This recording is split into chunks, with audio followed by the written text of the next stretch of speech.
Je voulais faire un film vrai à hauteur d'homme, sans analyse ni économique ni sociologique, mais que ce soit eux, les êtres humains, les hommes, enfin là, en l'occurrence c'était 3 frères, qui s'expriment directement sans amener de commentaires ni quoi que ce soit. Donc faire vraiment du documentaire humaniste et réaliste. Voilà, c'était la seule ambition. Puis finalement ce film-là, il a été primé dans quelques petits festivals. Ça m'a permis de faire les suivants. Et puis je me suis rendu compte que en étant simple et en donnant la parole simplement à des gens qu'on voit pas forcément beaucoup sur les écrans de cinéma, on touchait les spectateurs. Domitil Courtemanche, bonjour. Bonjour. La sortie au cinéma est un événement pour le film du Haut-Savoyard Gilles Perret, film qu'il ne faut surtout pas rater, La ferme des Bertrands, qui retrace 50 ans de la vie d'une ferme de Haute-Savoie, de Mieuxy plus précisément. Gilles Perret, bonjour. Bonjour. Merci d'avoir accepté l'invitation dans les studios de Radio Mont-Blanc. On sait à quel point votre emploi du temps est chargé. Domitil Courtemanche, c'est un film qui a une résonance particulière avec l'actualité de ces dernières semaines. Voilà, tout à fait. Mais d'abord, on commence par le fait que c'est pas n'importe qui, ces agriculteurs, c'est vos voisins. Ça se passe sur la commune de Mieuxy. Vous habitiez littéralement à 100 mets de chez eux. Oui, au début je disais 100 mètres, mais je crois que j'ai remesuré, c'est plutôt 80 mètres, à Quincy. Ça change tout. Ça change tout. Ouais. Et donc vous alliez jouer chez eux, faire du tracteur. En fait, les Bertrands, c'est un peu votre deuxième famille quand même. C'est-à-dire que quand on est dans un petit hameau comme ça, moi je suis né là-bas, j'ai grandi et j'y habite toujours, forcément on est avec eux sur les tracteurs quand on est gamin, on est avec eux à discuter, parce qu'on discute beaucoup dans ce hameau de Quincy, donc on est souvent ensemble à échanger sur la vie, sur tout ce qui est sur la politique, sur beaucoup de choses, donc voilà, j'ai vraiment passé ma vie à côté d'eux, donc on fait un petit peu partie de la même famille, bien sûr. Oui, c'est ça, vous passez un peu tout votre temps ensemble, et en plus de ça, vous avez eu envie de les filmer, vous en aviez pas marre de les voir. Non, c'est justement parce que je les voyais et que en les filmant, j'étais sûr de ne pas me tromper et qu'on allait faire quelque chose de profond. Et je leur avais déjà consacré mon premier film que certains dans la vallée ont dû voir. C'était 3 frères pour une vie à l'époque, mais c'était une époque où j'étais pas documentariste, je connaissais rien à rien au cinéma, au documentaire. J'étais caméraman pour les autres. En 1997, c'est ça, ouais. Et puis ce film, il avait pas mal marqué les gens dans le coin, mais il a été vu à peu près par personne ailleurs. Et on avait envie avec Marion Richoux, ma compagne et co-autrice, de le refaire voir. Et puis c'est vrai que comme on entretient toujours de bonnes relations et qu'eux, ils étaient toujours là, nous on était toujours là.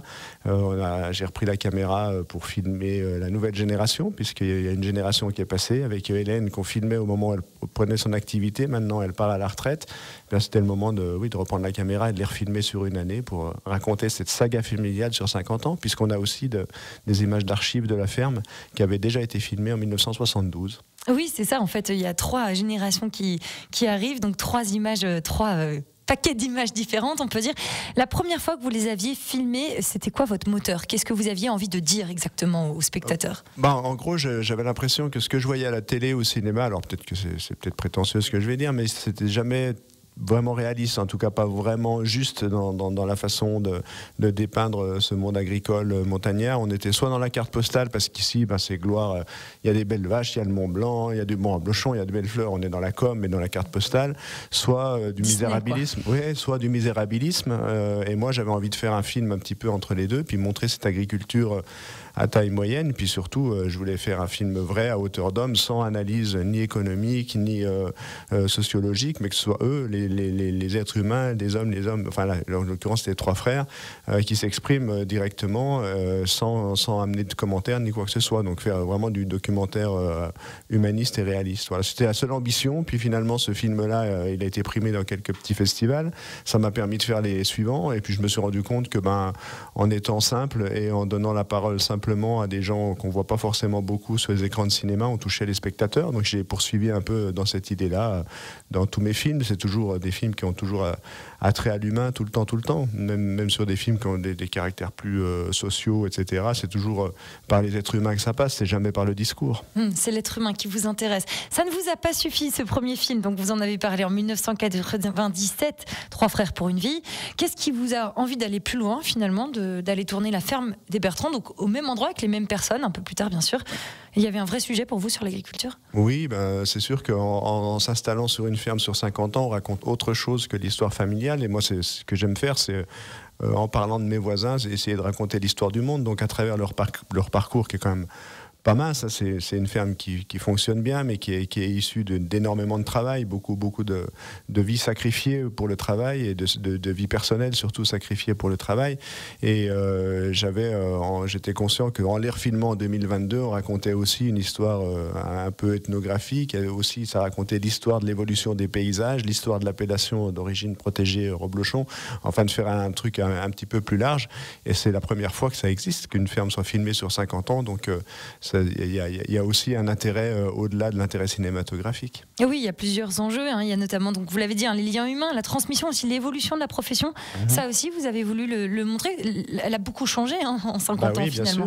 Bien sûr. Quand on s'installe sur 50 ans, forcément, on est obligé de parler de transmission. Dans le film, on a 5 générations qui apparaissent à l'écran.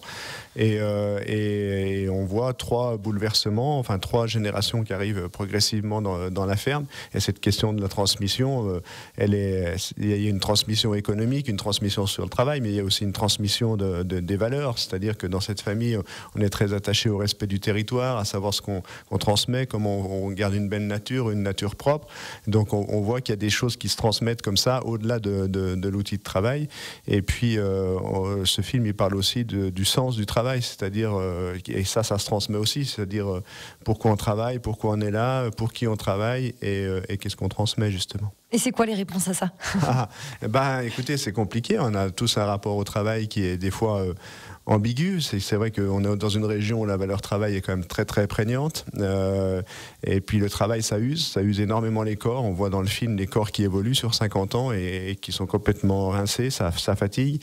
Puis parfois, ça émancipe aussi. Et puis on voit aussi que Hélène, qui a perdu son mari, elle dit moi, c'est plutôt le travail qui m'a sauvée. Parce que justement, elle a apprécié ce métier auprès des bêtes et auprès des veaux, puisqu'elle s'occupe des veaux. Donc voilà, c'est un rapport complexe. Mais le travail, c'est très dur à filmer le travail. C'est de plus en plus difficile parce qu'on est dans une société de communication, de bling-bling, etc. Et donc tout est verrouillé par la com. C'est très difficile pour nous d'aller filmer dans les entreprises. Mais c'est quand même, on passe un tiers de notre vie dans ces lieux-là et ça nous constitue. Donc je pense que c'est bien, quand on peut, c'est bien de montrer le travail dans sa complexité. Et justement, les Bertrand, la famille des Bertrand, ils ont vu le film, comment est-ce qu'ils ont réagi? Qu'est-ce qu'ils vous ont dit? Moi, c'est ce qui m'angoisse le plus. C'est déjà, comme j'essaye de faire les choses qui soient le plus juste possible, si le jour où les gens que je filme, ils me diront là, tu t'es planté, ou je suis pas d'accord, t'aurais pas dû mettre ci, t'aurais pas dû mettre ça, c'est qu'on se comprend pas et que je suis plus à ma place, en fait.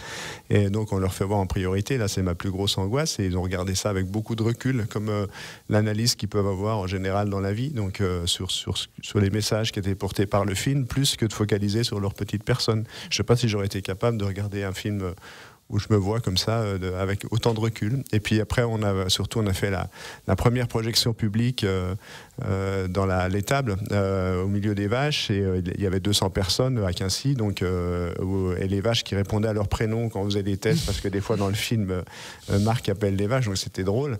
Et puis surtout, une émotion fou, où il y avait tout le village, évidemment, tout le hameau, les amis, pas mal d'agriculteurs voisins, et il y avait une grosse émotion, quoi. Et avec l'impression de ne pas s'être trompé, et puis de voir que le fait que les Bertrand s'expriment aussi sur leur vie avec beaucoup de dignité, ça permettait aussi aux gens de pouvoir s'exprimer aussi sur leur vie. Et si un film peut contribuer aussi à ça, c'est pas mal. Vous avez la sensation que ça a libéré aussi la parole des agriculteurs par rapport à ça? En tout cas, ceux que j'ai vus. Après, je ne vais pas généraliser par rapport à tout le monde agricole et tous les agriculteurs de Mieuxy et d'ailleurs, mais en tout cas, ceux qui sont venus, oui, ça permet je pense que quand on est en face de gens qui s'expriment, qui ont avec pudeur, mais aussi avec sincérité, eh bien, ça nous permet, mais ça c'est vrai dans nos familles, c'est vrai un peu partout, ça nous permet aussi, nous, de libérer des choses qu'on est des fois parfois gênés de dire. Merci beaucoup, Gilles Perret. On vous retrouve dans un instant, on fait une courte pause. Très bien, puis on merci. va reparler de la médiatisation puis du mouvement des agriculteurs autour de votre film dans un instant. C'est Gilles Perret, l'invité de la rédaction jusqu'à 9h30. Domitil Courtemanche, on parle de ce film merveilleux, une petite pépite, j'ai pas peur de le dire. La ferme des Bertrand qui retrace 50 ans de la vie d'une ferme. Ça, c'est effectivement l'accroche. Et ça a une résonance, pour le coup, avec l'actualité du moment. Énorme, puisque le film est extrêmement médiatisé à l'échelle nationale. Vous avez été donc médiatisé TF1, Radio France, Europe 1, France 24, Le Monde, Télérama, RFI, j'en passe. Vous êtes donc invité un peu partout. Est-ce que vous vous attendiez à un tel succès pour ce film, Gilles Perret? Non, évidemment non. On avait évidemment une campagne de promotion. C'est pas vraiment de la promotion, mais on était déjà invités dans des émissions type Arte, tout ça, qui étaient calées de longue date. Mais c'est sûr que la crise agricole est venue percuter la sortie du film avec un timing qu'on aurait un peu inespéré pour le film, et puis espéré aussi pour le monde agricole, parce que c'est un monde quand même qui est en souffrance. Donc voilà, on a essayé de répondre au mieux, mais j'ai été pris dans une espèce de lessiveuse pendant une semaine, 10 jours, et je m'y attendais pas vraiment, mais c'est bien, on a essayé de faire face, et puis de faire parler de ce film, et puis c'est vrai que du coup ça marche bien, et on est content. J'imagine qu'on vous a pris aussi un peu à partir face à ce timing, vous l'avez dit très bon, mon pied au moment des manifestations des agriculteurs. Vous avez un peu retrouvé le porte-parole des agriculteurs, ou pas du tout? Vous n'avez pas voulu jouer ce rôle? J'étais le meilleur ambassadeur du Reblochon, des agriculteurs et de la Haute-Savoie. Après, ça déplaît peut-être à certains dans le monde agricole haut-savoyard, mais enfin c'est comme ça. Et oui, j'étais pris là-dedans. Puis surtout, je crois que j'étais pris dans cette machine médiatique aussi, parce qu'on arrive avec un film positif.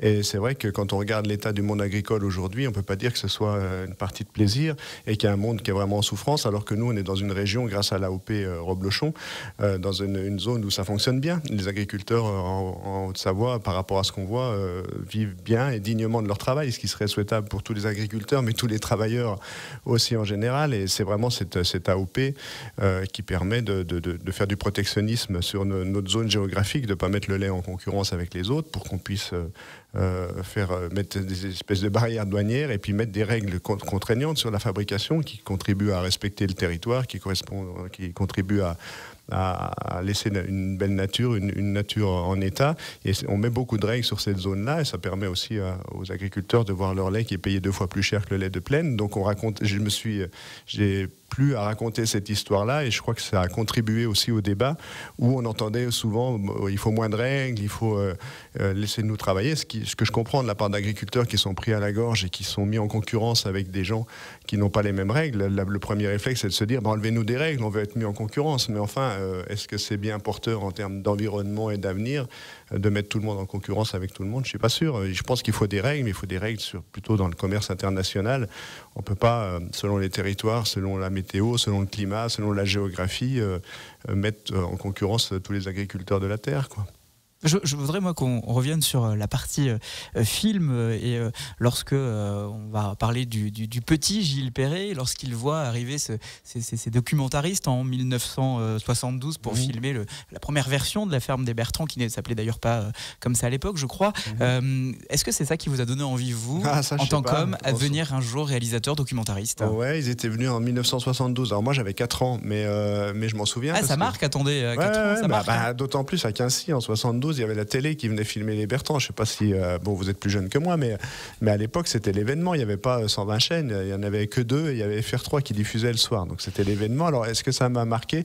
Peut-être. Je pense qu'on est tous influencés par notre environnement social, familial et tout ça. Après, c'est vrai qu'il y avait aussi la proximité de John Berger, qui est voisin aussi, et qui a pas mal travaillé aussi dans le monde, qui a été écrivain, mais aussi dans le monde cinématographique. Enfin voilà, on a pas mal de références. Mais j'ai pas eu la chance de voir la version de 1972 dans son intégralité, mais ça racontait quoi en 1972? En fait, en 1972, ils avaient fait un documentaire d'une 30aine de minutes sur la production de lait en Haute-Savoie. Okay. Et ils avaient consacré 3 minutes aux frères Bertrand, parce que déjà à l'époque, ils étaient novateurs en construisant une étable à côté de la ferme traditionnelle, ce qui se faisait pas en Haute-Savoie à l'époque. Les vaches étaient dans la maison, quoi.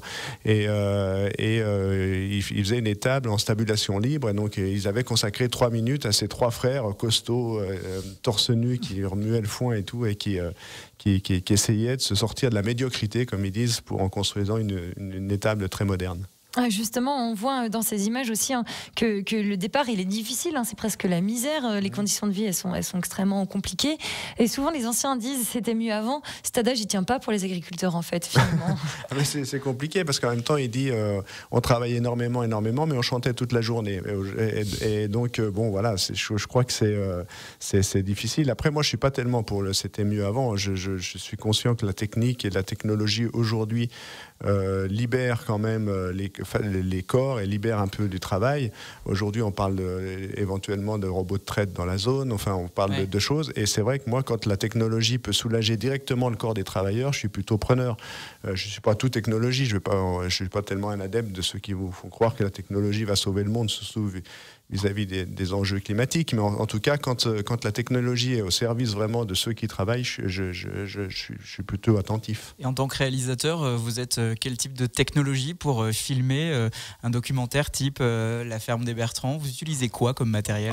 Moi, c'est des caméras assez petites c'est des caméras professionnelles, mais qui ne coûtent pas une fortune. Puis moi, comme j'aime bien garder cette intimité et tourner de façon simple, pour le coup, il ne faut pas que ce soit Hollywood qui débarque. C'est vrai, il y a combien de personnes sur un tournage? Moi, je tourne souvent tout seul.